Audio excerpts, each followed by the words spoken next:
Hare Krishna! Sejam muito bem-vindos ao canal Vaishnava.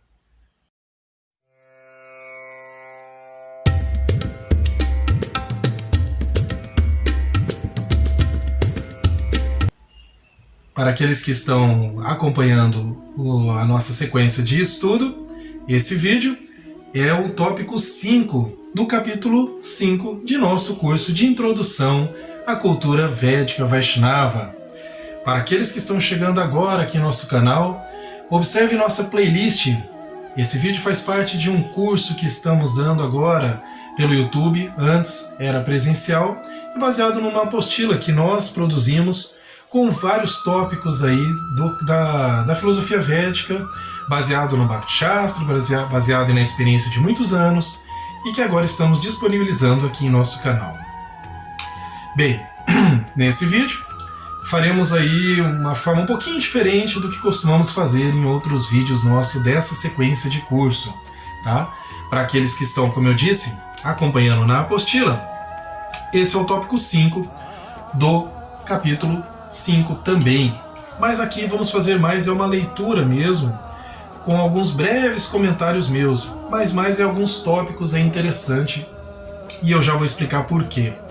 Bem, falando em apostila, para aqueles que não têm apostila e gostariam de adquirir para acompanhar melhor esse nosso estudo, você pode escrever para o canal.vaishnava@gmail.com, também para o @canal.vaishnava no Instagram. Se você deseja fazer alguma pergunta, tirar alguma dúvida, escreva para o nosso e-mail no Gmail também, que teremos todo o prazer em responder. Bom, vamos lá? Então este vídeo, como eu disse, é um vídeo um pouquinho diferente. Eu vou mais fazer aqui algumas leituras de citação de Srila Prabhupada a respeito de um tópico que é muito importante e que é citado aí, aparece em livros, aparece em camiseta dos devotos, aparece em adesivo no carro dos devotos, aparece na fala, em apresentações dos devotos aí na televisão, em rádio. Eu mesmo, quando fui dar entrevista já em rádio e televisão, citei essa frase em aulas. Então é uma frase assim que aparece muitas vezes, né, uma frase, obviamente uma máxima, né, assim falada por Srila Prabhupada, e que, como eu posso dizer, ela gera curiosidade, gera interesse, gera dúvida, né? Mas que ela é muito objetiva, né? Bem, como eu disse, para aqueles que estão com a apostila já sabem do que nós estamos falando. A famosa frase aqui é: vida simples, pensamento elevado. Também para você que está acompanhando aí no YouTube já deve ter visto o tema deste vídeo. Então, é dito que a vida do devoto ela deve ser direcionada com esse princípio. Acho que a melhor palavra para usar aqui é isso, um princípio de vida simples e pensamento elevado. Agora, o que é essa vida simples e pensamento elevado, né? Porque vida simples pode ter muitos significados, né? Pode ser uma vida sem possibilidades materiais, pode ser uma vida onde a pessoa não faz nada, simples, pode ser uma vida de uma pessoa pobre, miserável, pode ser uma vida onde ela faz apenas o que ela quer, na hora que ela quer, do jeito que quer, muito simples assim. Bom, não é bem isso. Aqui a gente pode dizer que o contrário é o mais óbvio, né? Uma vida simples aqui não é uma vida complicada, cheia de atribulações e preocupações e burocracias, etc., né? Ou seja, você tem ali uma vida pautada em Sattva Guna, tema esse que nós falamos nos 2 últimos vídeos nossos, inclusive o vídeo anterior aí, 2 vídeos atrás desse curso, trata justamente dos 3 modos da natureza, onde o princípio, o modo mais elevado desse é Sattva Guna, modo da bondade. Até para se alcançar o Suddha Sattva, né, uma bondade pura. Então, quer dizer, a pessoa vive no modo da bondade. Ela vive uma vida onde ela tem o necessário para viver tranquilamente. Tão simples aqui não é pobre, miserável, mas é ter o necessário sem uma complicação para a vida. Mas com o pensamento elevado. Ou seja, o que importa realmente são um direcionamento intelectual, espiritual, emocional elevado. Bom, como eu disse, esse é um vídeo que vai ter alguns breves comentários meus só como esse que eu fiz agora, e é mais a leitura. Por quê? Eu peguei aqui várias passagens de Srila Prabhupada explicando, né, falando o que é essa vida simples e pensamento elevado. Então eu vou aqui agora começar a citar para vocês. Bom, primeiro, esse é um tópico, como eu já falei, muito importante. Agora eu estou acompanhando a apostila e sugerimos a leitura posterior, né? Sugerimos a todos vocês aí que leiam posteriormente, depois desse vídeo, sobre posses materiais, né? Que é um tema que está lá no Srimad Bhagavatam, no 2.7.18, ou seja, canto 2, verso 7, capítulo 7, então, canto 2, capítulo 7, verso 18, 2.7.18, o qual pode-se encontrar no significado de Srila Prabhupada, uma explicação muito interessante sobre o tema, que é sobre esse ponto acerca de uma vida simples com pensamentos elevados. No entanto, temos algumas outras passagens mais breves aqui, por exemplo, no livro de Srila Prabhupada, que tem esse nome, Vida Simples e Pensamento Elevado. Vamos tentar achar a capa deste livro para colocar aqui ao lado para vocês. Mas, por exemplo, nesse livro, Prabhupada cita ali, nesse livro vai ser citado o significado de Srila Prabhupada, a explicação de Srila Prabhupada, ao verso 1.8.40, também do Srimad Bhagavatam. Então, no Srimad Bhagavatam, canto 1, capítulo 8, verso 40, lá na explicação de Srila Prabhupada, ele diz assim: os gigantescos empreendimentos são produtos de uma civilização sem Deus e causam destruição dos nobres objetivos da vida humana. Quanto mais continuamos a aumentar essas indústrias problemáticas para sufocar a energia vital do ser humano, tanto mais haverá inquietação das pessoas em geral, embora apenas umas poucas possam viver suntuosamente através da exploração. Então aqui Srila Prabhupada, nesse significado do Srimad Bhagavatam, mostra o quanto uma vida complicada, cheia de empreendimentos e grandes prédios e toda a vida, o trânsito, tudo que complica a vida, leva uma inquietação, óbvio. Esse tipo de vida complicada, energética, cheia de preocupações, não vai gerar uma passividade, vai gerar cada vez mais preocupações. Bom, ainda no Bhagavatam, e ainda no canto 1, só que agora no capítulo 9, verso 26, 1.9.26, no significado de Srila Prabhupada, ele também diz assim: a energia produtiva do trabalhador é mal usada quando ela é ocupada em empreendimentos industriais. A produção de máquinas operadoras e ferramentas aumenta o modo de vida artificial de uma classe de proprietários interessados e mantém milhares de homens à míngua e na inquietação. Esse não deve ser o padrão da civilização. Eu acho que essa passagem de Prabhupada já fala por si própria, né? Mais uma passagem de Prabhupada também no Bhagavatam 2.5.30, canto 2, capítulo 5, verso 30, no significado Prabhupada diz: o auge da qualidade da ignorância, máximo da qualidade da ignorância, né? Tamoguna, falamos isso no vídeo anterior, os 3 modos da natureza material. Depois você busca lá os 3 modos da natureza material. Bom, o auge da qualidade da ignorância é a fabricação das, entre aspas, necessidades da vida em indústrias e oficinas, excessivamente importantes na era de Kali, ou a era das desavenças e das máquinas. Por quê?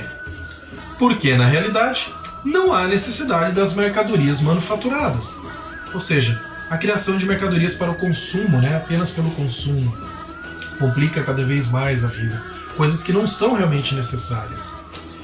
Continuando, uma outra passagem interessante de Prabhupada, também do Bhagavatam, 1.8.40, então canto 1, Voltamos agora ao canto 1. Capítulo 8, verso 40. No significado, Prabhupada diz assim: se temos suficiente cereais, frutas, vegetais e ervas, então qual a necessidade de manter matadouros e matar os pobres animais? Realmente, né?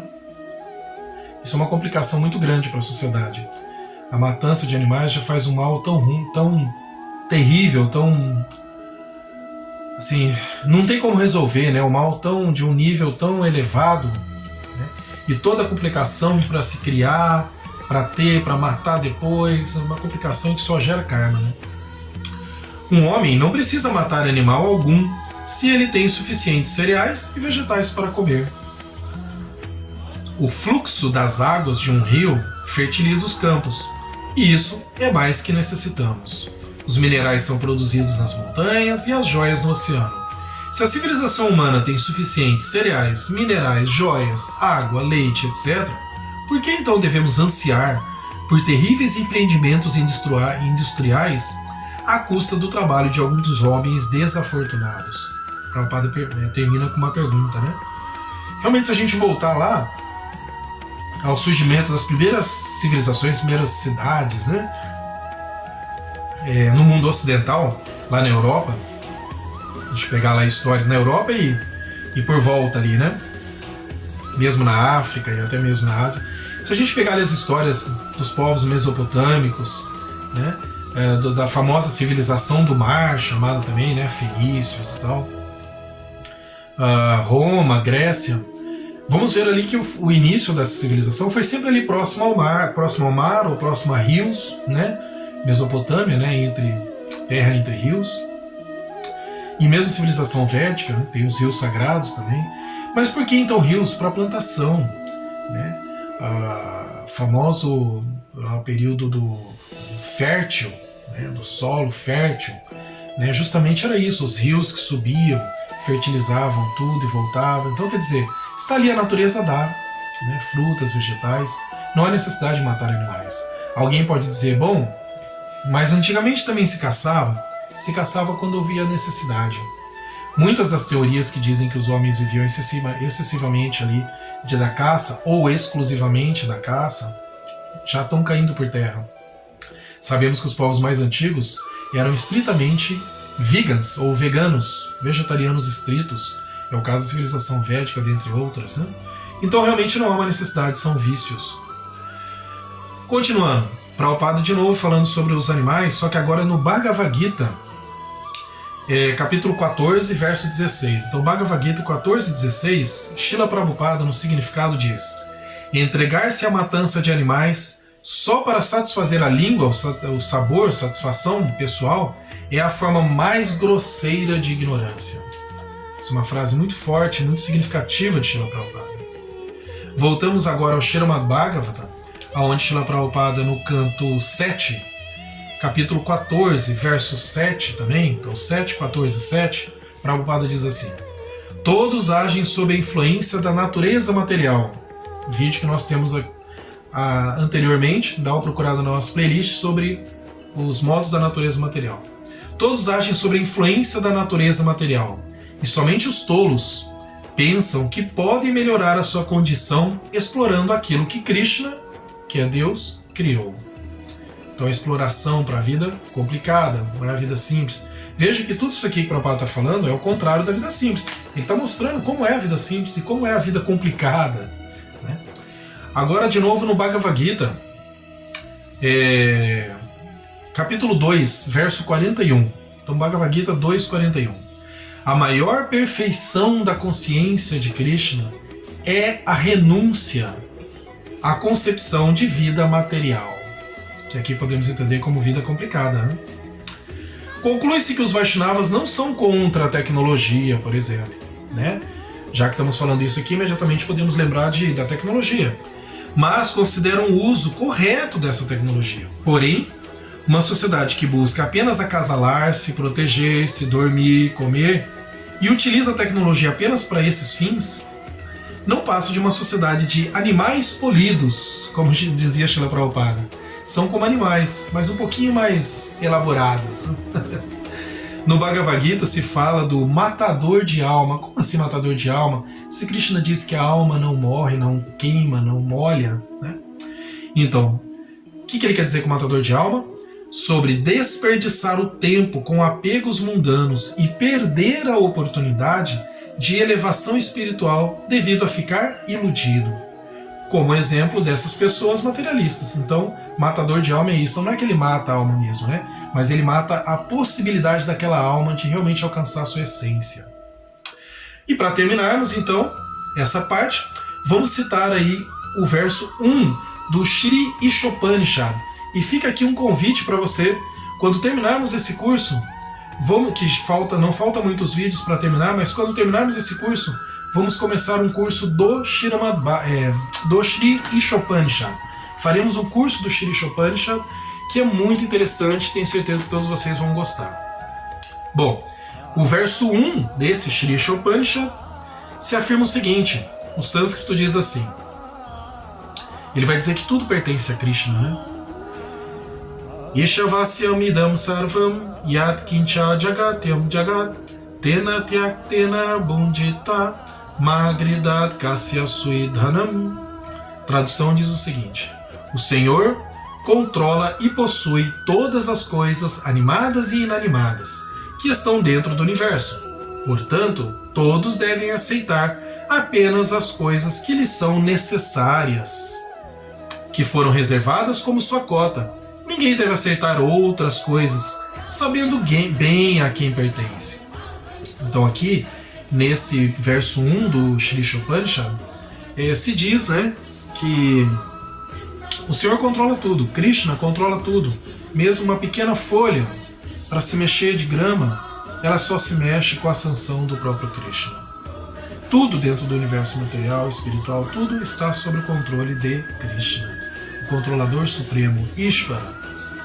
Então se diz assim que nós devemos aceitar aquilo que nos serve, aquilo que é reservado para nós, o que é necessário para a sua sobrevivência tranquila, no modo da bondade, e buscar, dedicar sua força, seu esforço, não para conseguir mais coisas materiais, mais complicações para a vida, mas que a sua vida seja simples o suficiente para que você possa se dedicar à vida espiritual, para que você possa se dedicar ao prazer espiritual que é eterno, é supremo, e voltar ao lar, voltar ao Supremo.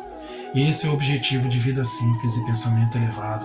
É uma vida equilibrada, simples, sem complicações, feliz, com objetivos elevados, mesmo enquanto estamos aqui no mundo material. Srila Prabhupada mostrou isso com o seu próprio exemplo, sendo ele um acharya, e temos inúmeros devotos que mostram isso no seu dia a dia, sejam eles grihastas, que significa casados, chefe de família, casado, homem e mulher, ou seja, brahmachari ou sannyasi, né, que são os monges, são aqueles que são renunciados, né, ou até mesmo vanaprastha, que é aquele retirado, né, que está entrando na fase de renúncia. Seja em qual fase você esteja da sua vida, você viver de uma forma simples, com o básico, sem uma complicação, até para poder ter tempo para a prática da vida espiritual e não estar ali o tempo inteiro preocupado com as coisas materiais. Todos nós ansiamos por isso no fundo de nossos corações, mas confundimos esses desejos com desejos materiais. Às vezes, precisa-se passar alguns anos, algumas décadas, para começarmos a descobrir isso. Talvez descobramos isso um pouco tarde demais, mas se pelo menos descobrimos é importante. E por que não tentar descobrir isso mais cedo, quando ainda somos jovens, e poder realmente aproveitar melhor a vida, ao invés de quando chegarmos na idade adulta pensarmos, poxa, eu desperdicei toda a minha vida buscando tanta coisa que só me trouxe infelicidade, frustrações e ilusão. Eu poderia ter vivido uma vida mais simples, buscando a simplicidade, a beleza da simplicidade das coisas e tendo tempo para buscar a felicidade espiritual, a associação com pessoas elevadas, corretas, dignas de adoração, né? E não políticos e outras pessoas que não são dignas de adoração, né? Assim, estilos de vida que só degradam a humanidade e o ser humano. Então vamos pensar sobre isso. Como eu disse no começo aqui, convido vocês a lerem esses versos novamente, lerem todo o significado de Srila Prabhupada e a buscarem uma vida simples em essência, né? Assim, simples na prática, aliás, mas que a essência da vida seja um pensamento e objetivos elevados. Muito obrigado para todos vocês que estão acompanhando os nossos vídeos. Todas as glórias a Srila Prabhupada. Hare Krishna.